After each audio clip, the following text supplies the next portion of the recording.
Masih di Indonesia Industry Outlook 2022, Fast and Brave, The Year of Tiger. Bapak Ibu bisa mendapatkan e-book hasil riset 25 industri pasca pandemi dengan lebih dari 300 halaman. Caranya silahkan mengunjungi link bit.ly/EO strip by ebook atau bisa scan barcode yang tersedia di layar Bapak dan Ibu sekalian. Dan sekarang kita akan masuk ke sesi ketiga, masih di Indonesia Industry Outlook 2022 dengan tema The Comeback of Demand. Dengan pembicara Ibu Amelia Chandra, Marketing Director of PT Astra Daihatsu Motor, dan Ibu Marin Novita, Country Manager Rumah.com, serta akan dipandu oleh moderator Bapak Pung Purwanto, Editor-in-Chief Koran Sindo. Namun sebelumnya, mari kita saksikan video riset untuk industri, otomotif, dan properti.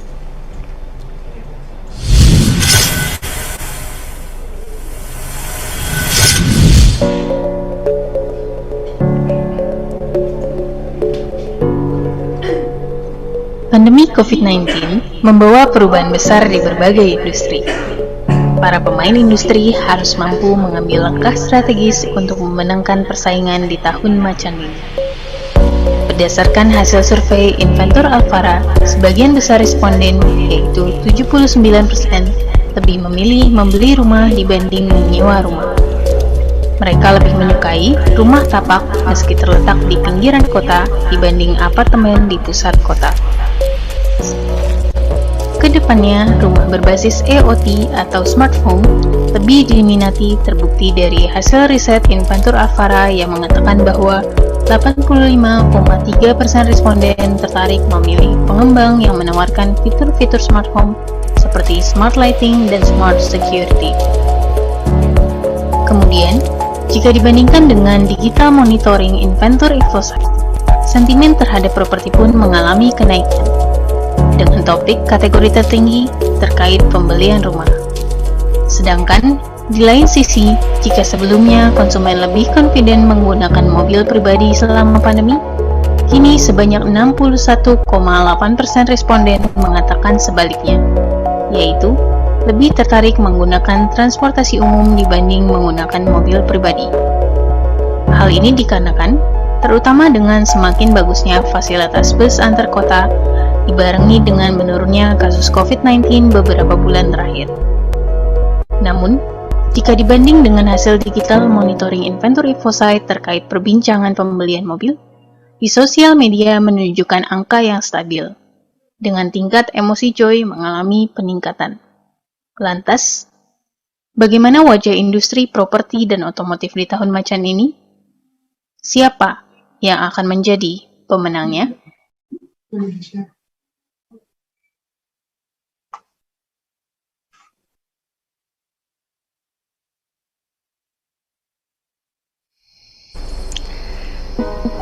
Kepada Bapak Pung Purwanto, Ibu Amelia Chandra, dan Ibu Marin Novita, kami persilahkan.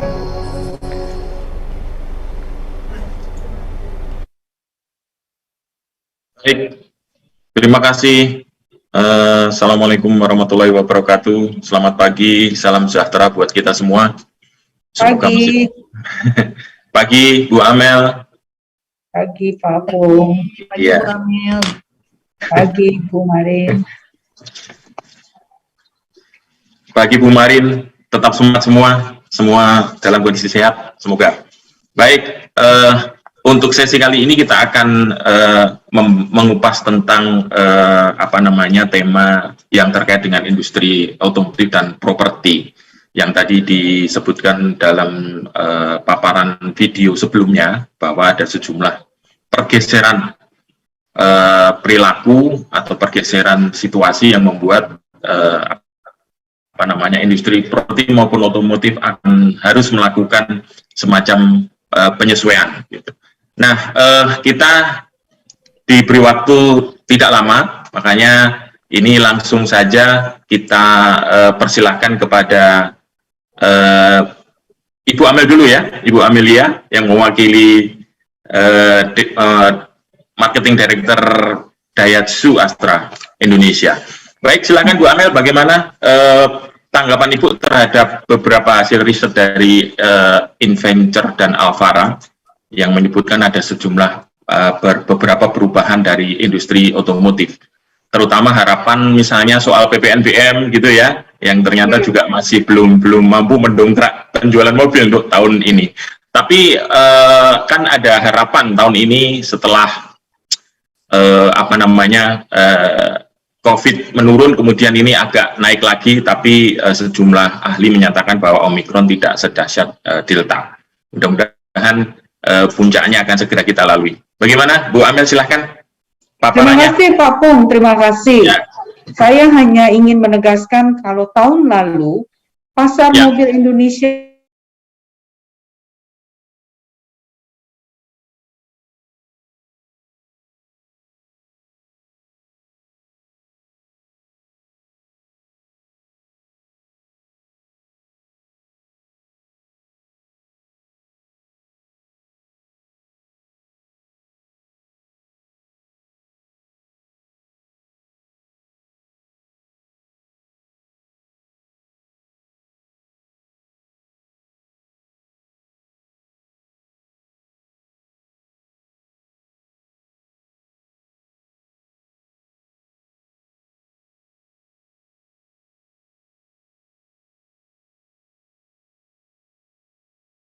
yang Recording in sekarang progress. karena PPKM ataupun karena kondisi pandemi, mereka lebih banyak di rumah dan tidak menghadiri kerumunan.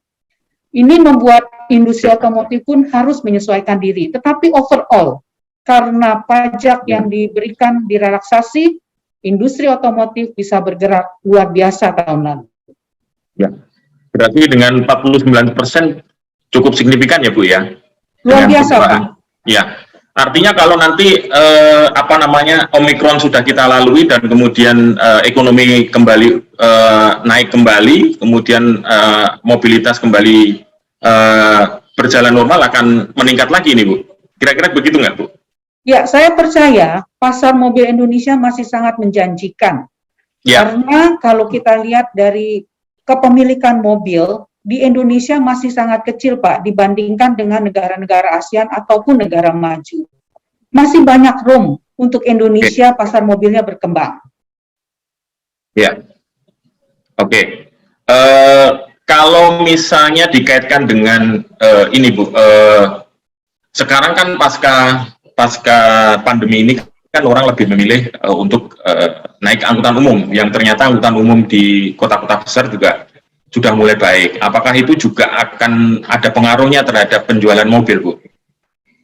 Terutama untuk mobilitas di perkotaan, Bu. Pak, kalau kita melihat angkutan umum, dibilang Indonesia cukup baik, tentu masih kalah jauh dengan Jepang ataupun kalah jauh dengan negara-negara maju ya, Pak ya.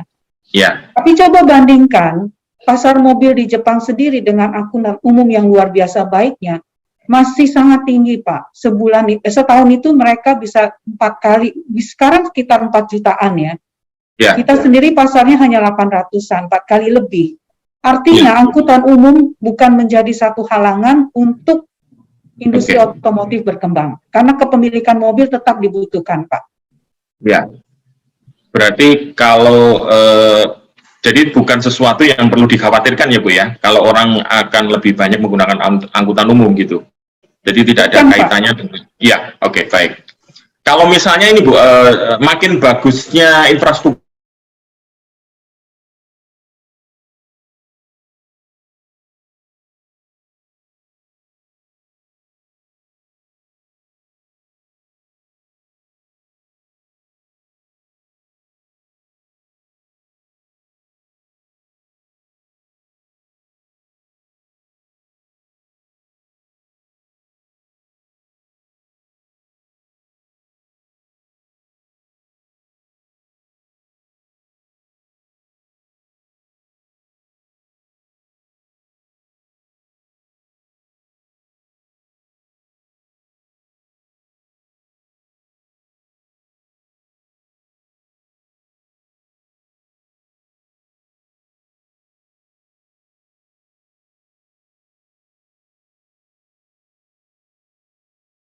Kalau Recording in ekonomi progress. berkembang, artinya GDP naik daya beli juga meningkat, pasar mobil akan naik, Pak. Ya. Itu nomor satu. Jadi infrastruktur mendukung iya, tetapi lebih related direct itu adalah daya beli dan dilihat dari GDP. Kedua adalah industri otomotif di Indonesia 70% itu berdasar dari kredit. Kalau di Daihatsu bahkan bisa 80%. Sehingga industri penumpang atau leasing yang sehat itu akan mendukung perkembangan industri otomotif. Leasing itu bisa sehat seperti apa? Pertama, itu adalah bunga. Bunganya harus bisa terjangkau, sehingga customer bisa membayar installment dengan biaya yang tidak memberatkan sekali buat mereka. Kalau industri leasing itu berkembang dengan baik, saya percaya industri otomotif juga akan berkembang dengan baik. Dua hal ini akan menjadi pendongkrak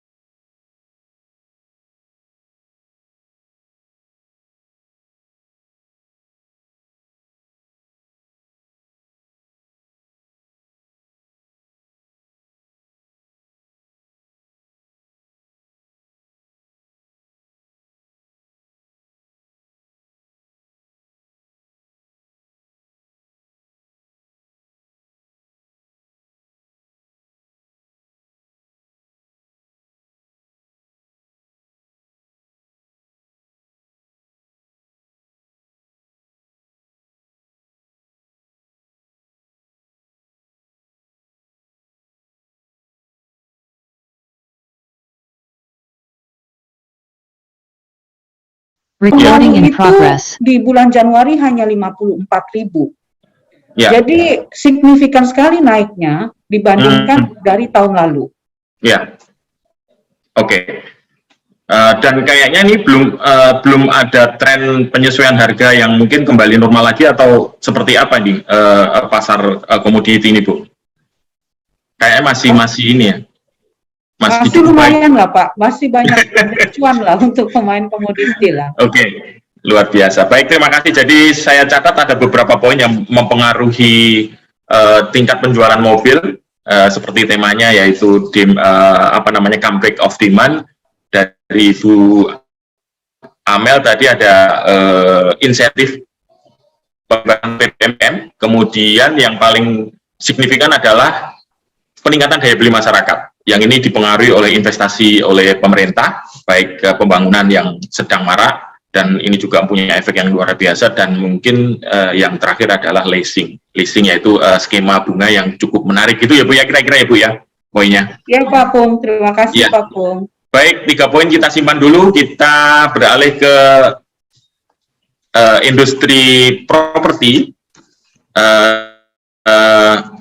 Ibu Marinovita, selamat ketemu kembali Bu, country manager rumah.com. Nah, ya, ya, kira-kira seperti apa yang cukup signifikan di industri properti ini, Bu? Karena kalau nggak salah tahun lalu kita juga sudah bicara bagaimana tren pandemi yang membuat orang makin betah di rumah, sehingga ternyata orang masih ingin rumah tapak daripada apartemen. Nah, mungkin gimana dengan analisa ini dari rumah.com, Bu? Ya, terima kasih Pak Pung sudah diberikan kesempatan lagi nih rumah.com untuk sharing mengenai pandangan kita terkait dengan properti industri di Indonesia. Jadi kalau kita lihat Pak Pung ya, ada sedikit reflect di tahun 2021 kemarin, meskipun kita semua masih dalam masa pandemi, kita lihatnya pasar properti di Indonesia itu kita bisa bilang itu tahun yang cerah ya buat industri properti di Indonesia. Mungkin sedikit similar with industri otomotif ya, Pak Pung. Dukungan dari pemerintah itu sangat amat membantu ya, dari sisi industri properti ya, dari sisi seller dan dari sisi buyer ya, buyer dalam hal ini konsumen tentunya. Contohnya banyak hal yang dilakukan pemerintah tahun lalu ya Pak, di tahun 2021 itu ada PPN 0% gitu ya. Jadi kalau untuk pembelian rumah di bawah 2 miliar itu pembayaran PPN-nya 0%, tidak perlu bayar PPN. Dan ada juga kebijakan pemerintah di beberapa daerah yang memberlakukan BPHTB-nya juga 0%. Kan lumayan tuh Pak, BPHTB kan sekitar 5% ya angkanya gitu. Jadi itu juga sangat amat memotivasi ya, membantu konsumen untuk yang sudah siap secara keuangan untuk melakukan pembelian. Nah, kenapa tadi saya bilang tahun 2021 itu tahun yang cerah juga buat industri properti Indonesia? memang it's tough ya Pak ya buat everyone ya. Maksudnya kita masih harus kerja di rumah, PPKM diperpanjang lagi, levelnya naik turun tuh ya Pak, 4, 3, 4 gitu, 2 gitu ya. Jadi tapi saya melihatnya dari sisi konsumen di Indonesia, dari sisi bisnis di Indonesia terutama terkait dengan properti, kita sudah mulai yang namanya terbiasa ya Pak gitu, karena mungkin kita disebut dengan new normal gitu ya. Semua yang sudah kita lakukan ini membentuk suatu kebiasaan baru gitu ya. Karena memang semuanya kita dituntut untuk bisa kreatif, untuk bisa tentu bisa survive ya Pak, terutama dari sisi bisnis gitu ya. Nah, kalau kita bicara tentang seperti apa sih tahun 2022 nih dengan adanya pandemi, kita lihat ada beberapa memang perubahan perilaku Pak Pung ya gitu. Mungkin kita bilang bahasanya ada perubahan besar ya, ada mega shift. Semuanya memang balik lagi karena adanya tadi PPKM dan kita dipaksa untuk bisa bekerja di rumah, bisa belajar dari rumah, bisa berkreativitas dari rumah tentunya gitu ya. Yang pertama kita lihat dari sisi teknologi Pak Pung gitu ya. Nah dari teknologi kita lihat tahun 2021 angka pengguna internet di Indonesia itu udah mencapai 212 juta orang. Itu tahun 2021 itu sekitar 78% dari jumlah populasi di Indonesia. Gitu. Itu yang pertama dari si teknologi. Nah, balik lagi karena memang semuanya itu kita harus bekerja dari rumah, belajar dari rumah gitu ya. Kayak misalnya bekerja pun kita udah banyak kan udah work from home atau ada juga yang hybrid gitu ya. Itu yang kita lihat banyak sekali shifting ya Pak dari kegiatan-kegiatan yang dulunya dilakukan offline sekarang dilakukan online. Balik lagi tentu memang untuk kesehatan kita semua ya Pak gitu ya.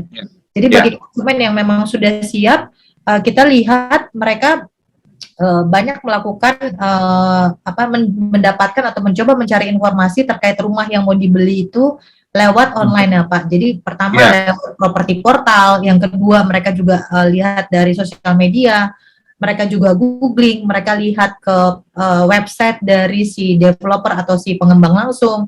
Dan dari rumah.com sendiri sebetulnya kita bisa lihat ya Pak, meskipun kita masih dalam masa pandemi, dari sisi pencarian di rumah.com itu naik 37% Pak di tahun 2021 kemarin Pak Pung. Jadi kita lihat meskipun kita masih dalam masa pandemi, untuk setiap properti seeker atau konsumen yang memang sudah siap melakukan pembelian itu tidak mudah tergoyahkan gitu ya Pak gitu ya. Buktinya trennya tetap pencariannya naik, mereka lebih memanfaatkan teknologi, dan yang terpenting kita juga ada yang namanya rumah.com Property Market Index Pak Pung gitu. Itu angkanya naik, indeks harganya naik. Indeks harganya itu naik di kuartal 3 kemarin Pak di angka 114,8, itu naik 3,24% dibandingkan tahun sebelumnya.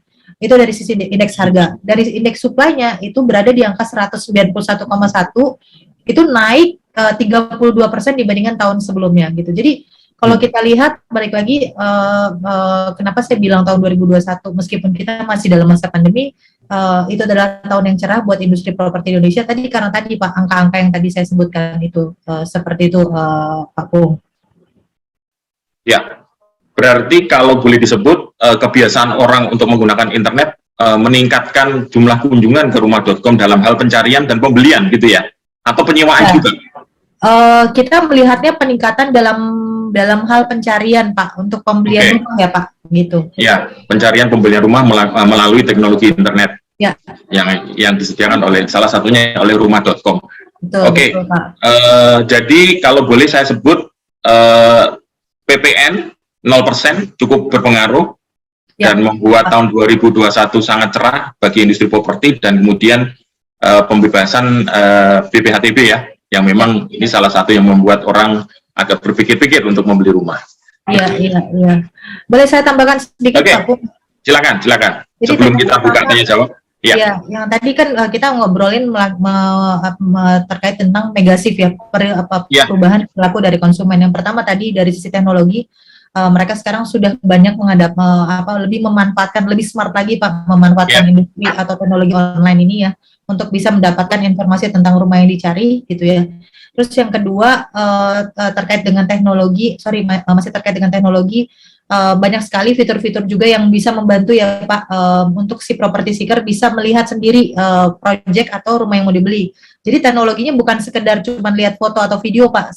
Kita buat, mungkin Pak Pung sudah tahu ya Pak, kayak 360 tuh Pak. Jadi kita kayak benar-benar datang ke rumah itu, mau Langsung ya? naik tangga, iya Pak, gitu. Terus mau belok kiri ke dapur, balik lagi ke ruang tamu gitu. Jadi bisa maju, mundur, ke kanan, ke kiri. Jadi benar-benar kita seperti datang ke si rumah yang mau kita beli Pak gitu. Itu benar-benar teknologi yang benar-benar membuat property seeker atau konsumen seneng ya Pak, karena tadi ya seperti tidak perlu datang ke lokasi, tapi udah benar-benar seperti ada di lokasi di mana mereka mau beli rumah. Nah tadi terkait dengan teknologi Pak. Yang kedua kita lihat adalah perilaku konsumen ya. Tentu kita ngomong perubahan. Sekarang dari sisi property seeker, kalau mereka mau beli rumah itu benar-benar concern yang namanya sesuatu related dengan kesehatan Pak gitu ya. Jadi kayak mereka tadi kan Pak Pung juga sendiri mensajikan data ya, mereka lebih prefer landed sama apartemen sekarang ini ya dari si property seeker. Nah itu juga memang terkait dengan tadi Pak, lebih concern kesehatan, karena kalau di landed kan dalam pikiran mereka ada akses terbukanya banyak ya Pak gitu, terus lebih aman dari sisi kesehatan, terus mereka lebih prefer yang rumah-rumah ada tamannya gitu. Jadi banyak akses terbuka yang mengamankan dari sisi kesehatan. Dan mereka juga kalau terkait dengan perilaku konsumen ini, mereka prefer sekarang ini hunian yang tidak terlalu padat Pak Pung gitu. Ya, nah dan yang terakhir adalah terkait dengan perilaku konsumen yang berubah ini, sekarang ini kita lihat mereka suka yang namanya konsep DIY trend Pak gitu. Jadi DIY ini maksudnya mereka mau beli tapi mereka mau membangun rumah itu sendiri. Jadi desain sendiri, terus dibangun sendiri gitu. Jadi peminatannya sekarang lagi berimbang nih Pak, antara beli rumah, antara beli rumah yang udah jadi sama beli rumah mereka mau desain sendiri gitu. Nah itu juga sedang lagi happening sekarang ini Pak gitu. Nah yang terakhir Pak, yang terkait dengan perubahan pasar, kita lihat ya balik lagi ya, karena memang semuanya boleh hybrid kerjanya, boleh work from home. Jadi peminatan terhadap perumahan yang bukan di dalam kota ya Pak gitu ya. Yang di pinggir kota sekarang sudah mulai meningkat ya, karena tadi ya Pak, kita tidak perlu lokasi dekat kantor karena memang sudah boleh kerja di rumah kan Pak Pung gitu. Jadi sama harganya menarik, luas lahannya juga bagus, ada akses ke transportasi. Nah mereka willing tuh Pak untuk beli rumah tidak di kawasan di dalam kawasan kota ya Pak, tapi lebih ke arah pinggir-pinggir kota. Agak ke pinggiran. Baik. Ya. Baik, terima kasih Bu Marin, sudah sangat baik. Kita mulai masuk ke sesi tanya jawab dengan peserta. Ini sudah ada pertanyaan ke Ibu Amelia dari Bayu Fortune Indonesia. Kalau PPNBM ditiadakan, langkah apa yang akan diambil oleh industri otomotif untuk menjaga agar angka penjualan tetap stabil? Silakan Bu Amel. Ya, terima kasih Pak Bayu. Pada dasarnya di bulan Januari kami sudah mendengar dari Pak Erlangga bahwa pemerintah akan tetap memberikan insentif, tetapi sekarang lebih kecil dibandingkan dengan tahun lalu. Dengan peraturan yang baru, sebenarnya CO2 tax yang diberlakukan, pajak mobil itu naik antara 5% sampai 10%. Jadi kalau sebelumnya 10, sekarang 15% untuk pajaknya, PPNBM-nya. Nah, pemerintah memberikan dispensasi. Ada dua sebenarnya. Untuk yang LCGC sebenarnya naik 3%, tetapi harga yang di bawah 200 juta dengan kandungan lokal 80% akan mendapatkan 0% sampai dengan bulan Maret.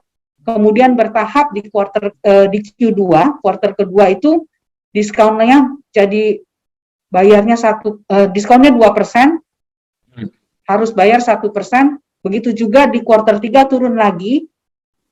Diskonnya 1% lagi, dan akhirnya di kuartal 4 itu diskonnya menjadi normal.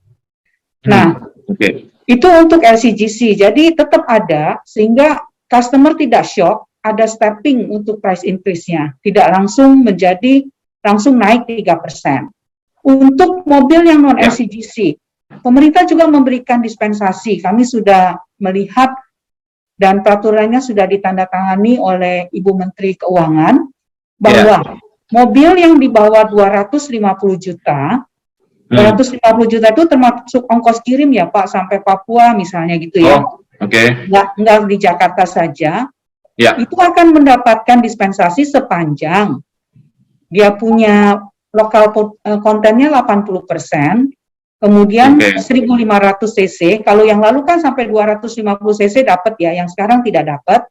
Ya. Dan harganya di bawah 250 juta.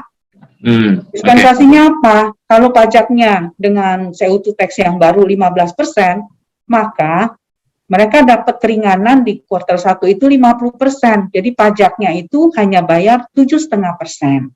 Kami bersyukur dengan adanya insentif ini, walaupun tidak lebih besar dari tahun lalu, tetapi dengan adanya insentif, dengan adanya pertumbuhan daya beli, saya percaya industri otomotif masih akan naik karena kebutuhannya tetap ada. Mereka yang butuh mobil tetap akan membeli mobil karena insentif ini diberikan secara adil untuk seluruh brand, bukan hanya untuk brand tertentu.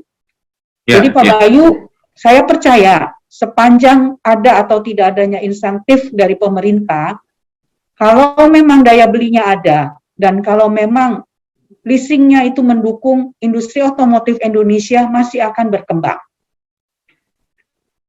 Ya. Baik, berarti sudah ada skema ya Bu yang diberikan pemerintah, jadi tidak langsung dihilangkan gitu ya. Jadi ada tahapan-tahapan yang mungkin sudah dihitung, nanti pertumbuhan ekonominya juga akan, daya beli masyarakat juga akan ngikutin itu gitu. Jadi ketika begitu dinolkan lagi sudah major mapan gitu ya ininya. Berharap seperti itu Pak. Ya. Baik, terima kasih. Jadi tidak perlu pesimis. Mungkin tahun ini 2022 akan sangat baik.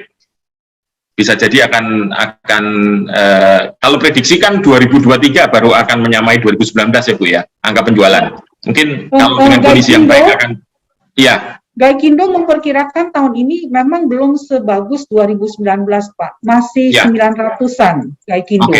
Karena di 2019 itu kan udah 1 jutaan ya. Ya, belum. Betul. Nanti 2023 kami percaya akan menjadi lebih naik lagi seperti 2019.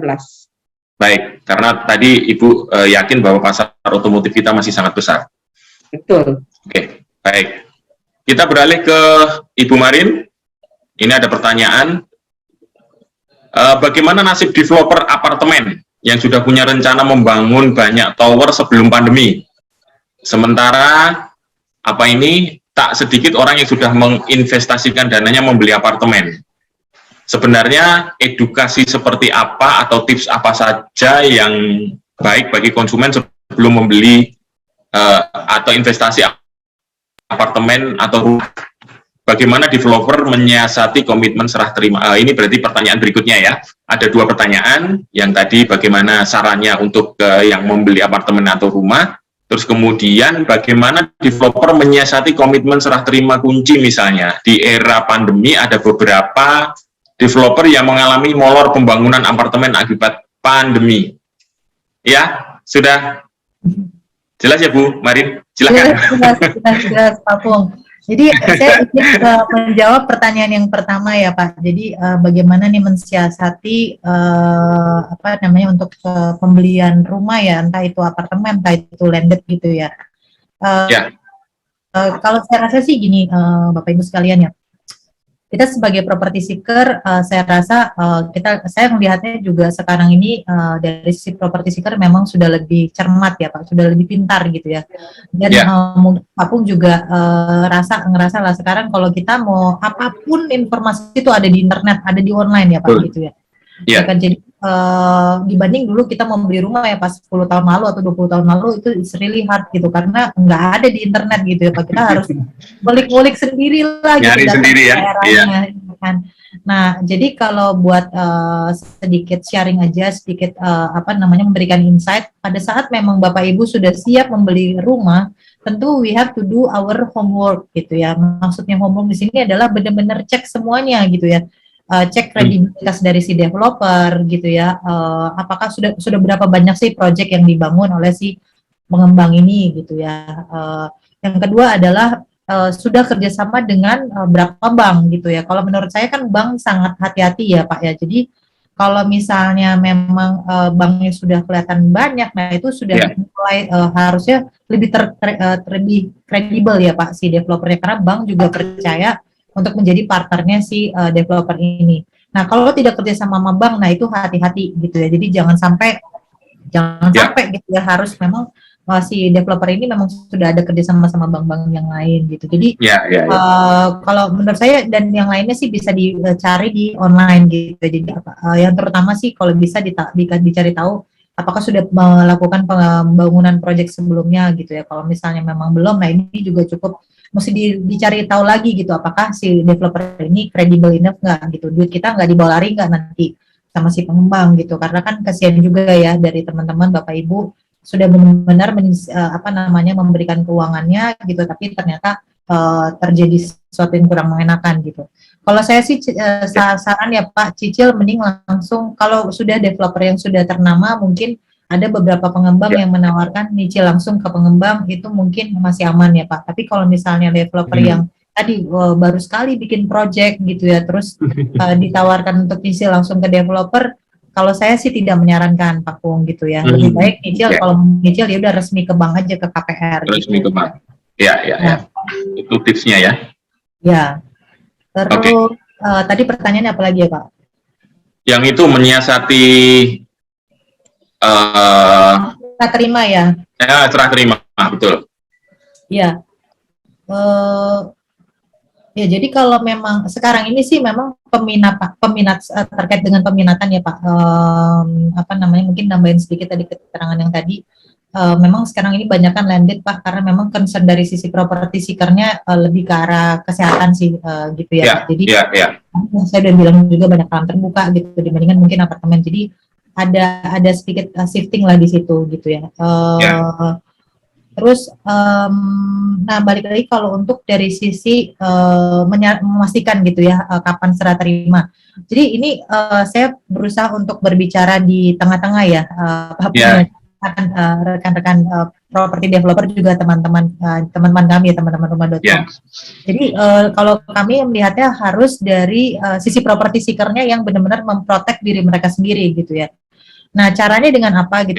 Kita juga mesti sedikit berempati ya, karena memang ini balik lagi masa yang sulit buat semua orang gitu ya. Mungkin juga dari sisi pengembang juga berusaha untuk muterin duitnya gitu ya. Jadi kalau misalnya memang molor masih 3 sampai 6 bulan sih masih kalau kita ngelihatnya masih oke gitu ya Pak. Jangan sampai mungkin sampai setahun gitu, lebih dari bulan. Nah, itu udah mulai harus dikejar gitu ya ke developernya gitu ya, supaya lebih on time lagi untuk delivery pembangunan. Tapi sebaiknya sih diprotek dari awal ya Pak. Kalau udah jadi masalah kan agak sulit ya Pak. Tapi kalau dari awal mungkin ada klausa-klausa yang memang dibaca tuh Pak, kerjasamanya gitu ya. Kalau memang gagal bangun konsekuensinya apa gitu ya. Jadi kita juga tidak di tengah jalan menyesal gitu ya Pak. Udah terlanjur memberikan uang DP gitu ya untuk pembelian apartemen atau rumah. Kira-kira mudah-mudahan sudah menjawab ya Pak Pung ya. Ya, siap. Intinya detail ya Bu ya. Lihat detail. Oke, baik. Sayang sekali waktu kita memang terbatas, dan ini diskusi yang sangat menarik, dua industri yang lagi sangat optimis. Nah, mungkin untuk menutup session ini, saya minta Mbak Amelia menyampaikan closing statement, sekaligus bagaimana membangkitkan optimisme untuk industri otomotif Indonesia. Silakan Mbak Amelia. Terima kasih Pak Pung. Kami berterima kasih juga untuk pemerintah yang sudah mendukung industri otomotif dengan memberikan insentif yang langsung bisa dinikmati oleh pembeli mobil. Karena insentif ini berlakunya terbatas, saya berharap masyarakat Indonesia bisa menggunakan kesempatan ini membeli mobil dengan harga yang sangat spesial, terutama mereka yang memang membutuhkannya. Mari kesempatan yang diberikan pemerintah digunakan sebaik-baiknya sampai dengan kuartal 1. Berarti kuartal 1 ini kesempatan untuk masyarakat membeli mobil dengan insentif yang diberikan pemerintah ya Bu ya? Begitu Pak, terima kasih. Oke. Dari Bu Marin silakan, Bu Marin. Ya, terima kasih. Apa yang mau disampaikan untuk para pencari properti dan pegiat properti? Properti. Ya, jadi kalau kita lihat Pak, balik lagi sesuai dengan data rumah.com Property Market Index Index dan Rumah.com sentimen survei kami, kita lihat bahwa semakin orang bekerja di rumah, semakin tinggi peminatannya terhadap kepemilikan rumah gitu ya. Jadi dengan bekerja di rumah kita pengen suasana rumah yang nyaman gitu, kita bekerja dan juga mungkin buat anak-anak kita belajar gitu ya. Nah di beberapa tahun ini dan terutama di tahun 2022 ini insentif yang diberikan sama pemerintah juga itu berlanjut Pak gitu ya. Mungkin DP-nya sekarang sudah bukan 0% tapi DP-nya tetap harus PPN-nya bukan 0% tapi PPN-nya dibayar 50%. Tapi masih ada insentif gitu ya dari pemerintah, ada juga keringan BPHTB di beberapa daerah. Ada juga DP yang 5% gitu ya dari beberapa developer tertentu, dan juga bank juga memberikan bunga yang super menarik yang mungkin tidak didapatkan kalau memang kita tidak dalam masa pandemi. Jadi dan ini kita lihat juga tadi saya sudah sampaikan Pak, supply lagi banyak di market gitu ya. Jadi kita ngelihatnya ini adalah buyer's market sebetulnya. Opsinya lagi banyak, harga juga sangat menarik, promo lagi banyak. Jadi benar-benar dimanfaatkan oleh teman-teman konsumen yang memang sudah siap secara keuangan untuk melakukan pembelian rumahnya segera di tahun 2002 ini. Baik, terima kasih banyak Bu Marin. Jadi sama dengan pesannya dari Bu Amelia bahwa saat ini saatnya untuk membeli properti maupun membeli mobil gitu ya kira-kira ya, karena memang fasilitasnya lagi diberikan seluas-luasnya untuk masyarakat. Baik, ya luar biasa. Pembicara kita kali ini sangat hebat-hebat, Ibu Amel, Bu Marin, terima kasih. Semoga tetap sehat, selalu menginspirasi kita semua yang ada di sini. Dan mungkin kita akan ketemu lagi di kesempatan yang lain untuk event-event inspiratif lainnya. Baik, terima kasih banyak. Kita kasih applause untuk dua pembicara kita. Terima kasih Bu. Ya. Terima kasih. Bagi salam sehat semua. Ya, jangan lupa sama-sama terima kasih. Jangan lupa saksikan untuk sesi berikutnya di Indonesia Industry Outlook 2022. Terima kasih. Waktu dan tempat saya kembalikan kepada pembawa acara. Silakan.